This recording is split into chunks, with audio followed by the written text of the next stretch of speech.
मुतालबो इहो आहे त असांजे ख़िलाफ़ काई बि अहिड़ी कूड़ी कारवाई न कई वञे जंहिंजी वजह सां मूंखे को नुक़सानु अचे या पुलिस में या कोई बि अहिड़ो को केस वग़ैरह मुंहिंजे ख़िलाफ़ दाख़िल न कयो वञे।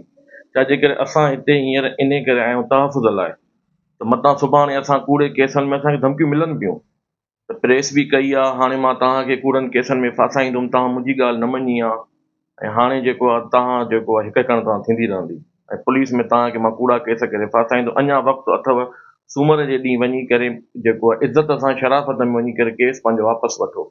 जस्ट हिकिड़ो केस ख़तमु कराइण जे लाइ असांखे ब्लैकमेल कयो थो वञे ऐं असांजा ऑलरेडी अख़बारनि में बयान बि थी चुका अथव। हे ज़मीन सेल करणु 31 मई ते जीअं ज़मीन जी रजिस्ट्री वरिती अथई, उन खां 25 मई ते एक कोशिश में कावश में तक़रीबन टोटल अख़बारनि में ही बयान असां ॾेई चुका हुआसीं त असांखे तंग थो कयो वञे।